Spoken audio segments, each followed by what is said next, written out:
সকালে ভার্সিটি যাওয়ার জন্য রেডি হচ্ছিলাম। আম্মু রুমে এসে বলল, জিমিন, তুই কলেজ শেষ করে তাড়াতাড়ি বাসায় ফিরিস। আমি বললাম, কেন? আমরা সবাই আজ গ্রামের বাড়ি যাচ্ছি। আমরা সবাই মানে? আমি তো যেতে পারবো না, আমার এক্সাম এখনো শেষ হয় নাই। কালকে আমার লাস্ট এক্সাম। তুই তো আমাকে বলেছিলি তোর পরীক্ষা আজকে শেষ হবে। আম্মু কিছুক্ষণ কি যেন একটা ভাবলো, তারপর বলল, আচ্ছা তুই কালকে পরীক্ষা দিয়ে পরের দিন চলে যাস, আমরা আজকে যাই। আচ্ছা। আমি আবার বললাম, আম্মু হঠাৎ আমার গ্রামের বাড়ি যাওয়ার জন্য কেন মনে হলো? আগামী শুক্রবার জাঙ্কুকের বিয়ে। কি বলো আম্মু, এত পিচ্ছি একটা মায়ের কিভাবে বিয়ে হবে? পিচ্ছি কোথায় রে? জাঙ্কুক তো এবার এসএসসি পাশ করেছে। এসএসসি পাশ করেছে বলেই কি বিয়ের বয়স হয়ে গেছে? হায় রে গ্রামের মানুষ, তোকে এসব নিয়ে ভাবতে হবে না। তুই শুধু ঠিক সময়ে পৌঁছে যাস। যা এখন কলেজে যা। আমার পরিচয়টা দিয়ে দিই, আমি জিমিন, অনার্স লাস্ট ইয়ারে এক্সাম দিচ্ছি। জাঙ্কুক হলো আমার চাচাতো বোন, পিচ্ছি একটা মেয়ে। জানি না চাচা কেন এত তাড়াতাড়ি মেয়েটার বিয়ে দিয়ে দিচ্ছেন। পরের দিন পরীক্ষা দিয়ে বৃহস্পতিবার মানে জাঙ্কুকের গায়ে হলুদের দিন আমি গ্রামের বাড়ি যাওয়ার জন্য ট্রেনের টিকিট কাটলাম। সকাল 6:30 ট্রেন, তাই আমি ভোর 5টায় ঘুম থেকে উঠে রেডি হয়ে স্টেশনে পৌঁছলাম। এতদিন পরীক্ষা দিয়ে ইট পাথরের দুনিয়া থেকে বেরিয়ে গ্রামের সবুজ পরিবেশে যাচ্ছি। অনেক খুশি খুশি লাগছে। আর অনেকদিন পর গ্রামের বাড়িতে একটা বিয়ে খাচ্ছি। গ্রামের বিয়ের মজাই আলাদা, যা শহরের বিয়েতে পাওয়া যায় না। সকাল 7টা বাজে, ট্রেন চলেছে তার দুরন্ত গতিতে, আর আমার কানে ইয়ারফোন বাজছে রোমান্টিক গান। দুপুর 12:30 এসে স্টেশনে পৌঁছলাম। যেহেতু চাচাদের বাসা স্টেশন থেকে বেশি দূরে না, তাই ভাবলাম রিক্সা দিয়ে যাই। রিক্সা দিয়ে গেলে হঠাৎ গ্রামের সবুজ পরিবেশে ভালো লাগবে, এবং রিক্সা চলছে আপন গতিতে। চারদিক দিয়ে গুনশান বাতাস, পাখির কিচিরমিচির সবুজে ঘেরা মাঠ। অনেক ভালো লাগছে। কিছুক্ষণ পর রিক্সা এসে থামলো চাচার বাড়ির সামনে। আসলে চাচা হলেন এই এলাকার চেয়ারম্যান, তাই রিক্সা চালককে চাচার নাম বলতেই একেবারে বাড়ির সামনে এসে নামিয়ে দিল। গেট খুলে বাড়িতে ঢুকলাম। বিশাল বাড়িটা খুব সুন্দর করে সাজানো। আমি গেটের ভিতর ঢোকা মাত্রই আরএম, জাঙ্কুকের ছোট ভাই, আমাকে দেখে দৌড়ে ঘরের ভিতরে যেতে যেতে জুড়ে জুড়ে বলতে লাগলো, জিমিন ভাইয়া চলে এসেছে। আব্বু, আম্মু, আপু সবাই এসে দেখে জিমিন ভাইয়া চলে এসেছে। আরএমের ডাকে সবাই ঘর থেকে বেরিয়ে আসলো। সারা বাড়ির সব আত্মীয় স্বজন বাইরে এসে আমাকে ঘিরে দাঁড়ালো। সবাই আমার দিকে তাকিয়ে আছে। আমি বুঝলাম না সবাই আমাকে দেখে এরকম রিয়েক্ট করছে কেন, আর সবাই আমাকে এরকম ভাবে দেখছে কেন। দেখলাম সবার পিছনে দাঁড়িয়ে আছে, আমাকে দেখে একবার তাকাচ্ছে আর একবার লজ্জা পেয়ে চোখ নিচে নামাচ্ছে। আমি কিছুই বুঝতে পারছি না কি হচ্ছে এসব। চাচা হঠাৎ বললেন, চলো তোমরা সবাই আমার জামাই বাবুজিকে নিয়ে ঘরে চলো। জামাই বাবুজি মানে? চাচা জামাই বাবুজি কাকে বলছে? আমি আমার পেছনে তাকালাম, না আমার পেছনে তো কেউ নেই। তাহলে চাচা কাকে জামাই বাবাজি বলল? আমি চিন্তায় পড়ে গেলাম। আমাকে চিন্তিত দেখে আম্মু বলল, এই জিমিন, কি ভাবছিস এত? তোকে কিছু ভাবতে হবে না, চল ঘরে চল, আমি তোকে সব বুঝিয়ে বলছি। আম্মু আমাকে রুমে নিয়ে গেল। আমি বললাম, আম্মু এসব কি হচ্ছে? আমি কিছুই তো বুঝতে পারছি না। আর চাচা আমাকে জামাই বাবাজি বলছে কেন?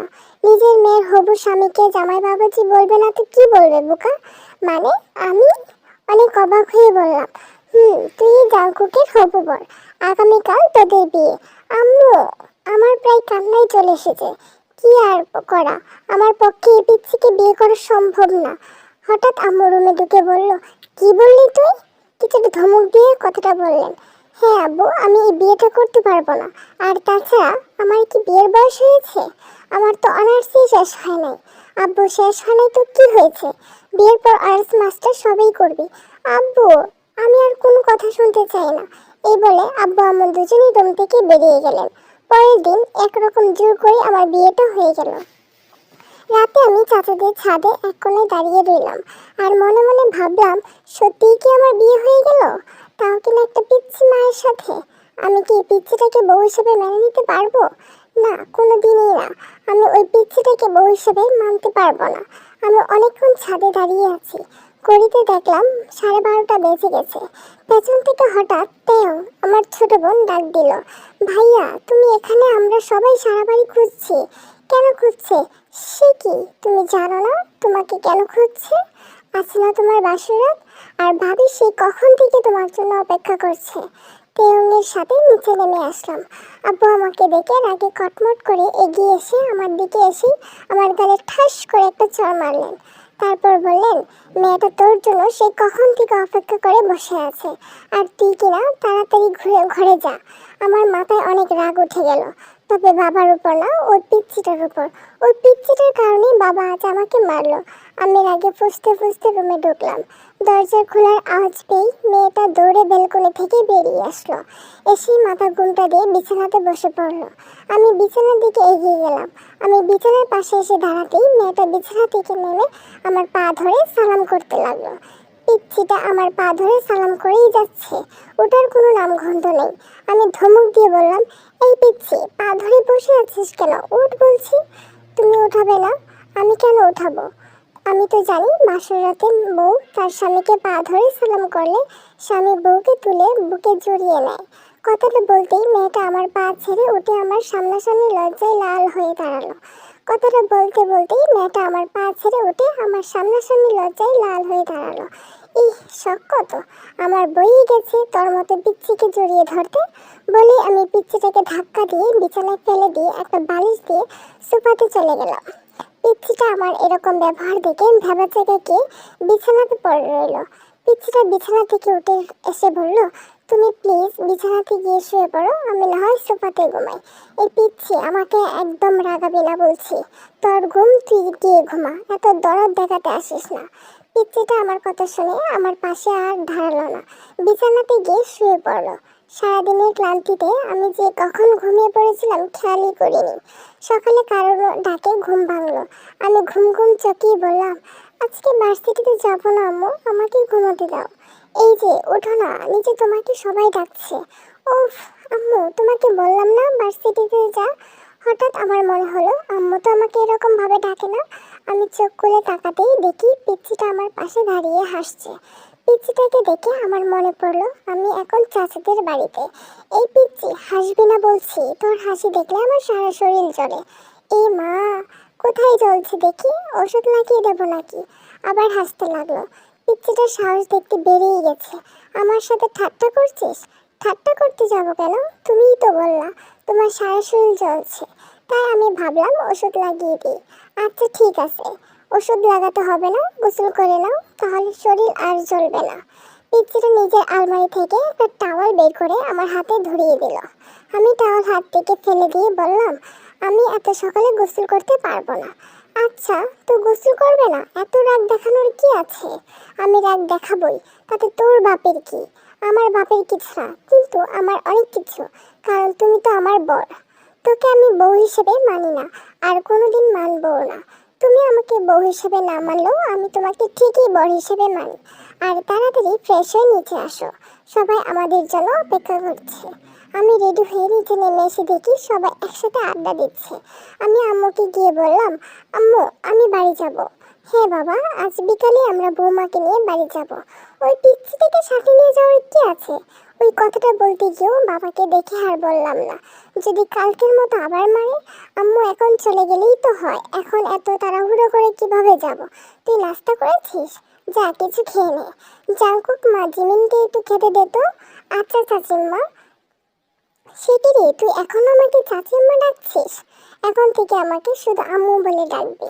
আচ্ছা ঠিক আছে আম্মু। তারপর পিচ্চিটা আমাকে বলল, টেবিলে গিয়ে বসো, আমি খাবার আনছি। আমি কিছু না বলে টেবিলে গিয়ে বসলাম। বিকালে বাড়িতে যাওয়ার জন্য রেডি হচ্ছিলাম, হঠাৎ পিচ্চি এসে আমার হাতে একটা পাঞ্জাবি ধরিয়ে দিয়ে বলল, আম্মু বলেছেন এটা পরতে। আমি হাতে নিয়ে দেখি বিয়ের দিন যে পাঞ্জাবিটা পরেছিলাম সেই পাঞ্জাবিটা। এত ভারী পাঞ্জাবি আমি পরতে পারবো না। সব সময় শুধু না না করেন কেন? কিছুটা ধমক দিয়ে বলল। আমি ওই পিচ্চিটার ধমক শুনে কিছুটা ভয় পেয়ে গেলাম। ওইটুকু পিচ্চির এত তেজ, মনে মনে বললাম। আমি আর কিছু না বলে পাঞ্জাবিটা পরে নিলাম। যাওয়ার সময় পিচ্চিটা অনেক কান্না করলো। চাচা পিচ্চিটাকে আমার হাতে তুলে দিয়ে বললেন, আমার মেয়েটাকে সুখে রেখো বাবা, কোনোদিন কষ্ট দিও না। আমি জবাবে চাচাকে কি বলবো কিছুই বুঝতে পারলাম না। বাড়িতে ফিরে গাড়ি থেকে নেমে অবাক হয়ে গেলাম। সারা বাড়ি অনেক রকম বাতি দিয়ে সাজানো। পিচ্চিটা গাড়ি থেকে নামতে গিয়ে আবার বসে পড়ল। কি হলো মা, নামছিস কেন? মাথা ঘুরছে আম্মু। আমি এদিক সেদিক না তাকিয়ে সোজা ঘরের দিকে যেতে লাগলাম। পিছন থেকে আম্মু ডাক দিল, এই জিমিন, বউকে ঘরে একা ফেলে চলে যাচ্ছিস নাকি? ওর পা আছে, নিজেই হেঁটে যেতে পারবে। ওকে কি করে যাবে? ওকে কুলে নিয়ে যেতে হবে। রাগী কণ্ঠে, হ্যাঁ ভালো বুদ্ধি বের করেছিস তো। ওকে বরং কুলে করেই ঘরে নিয়ে যা। কি? আমি পারবো না। এরকম রিয়েক্ট করছিস কেন? তোকে নিজের বউকে কুলে নিতে বললাম, অন্য কিছু তো বলতে বলি নাই। আব্বু আব্বু আমাকে পুরো কথাটা বলতে না দিয়ে আবার বলেন, আমি আর কিছু শুনতে চাই না। অতঃপর বাধ্য হয়েই পিচ্চিটাকে কুলে নিয়ে রুমে যেতে লাগলাম। আমি পিচ্চিটার মুখের দিকে তাকিয়ে দেখলাম মুচকি মুচকি হাসছে। ইচ্ছা করছে এখনই কুল থেকে নিচে ফেলে দিই। আমি পিচ্চিটাকে নিয়ে রুমের দরজাতে আসতে অবাক হয়ে গেলাম। রুমের দরজাতেই পিচ্চিকে কুলে নিয়ে দাঁড়িয়ে রইলাম।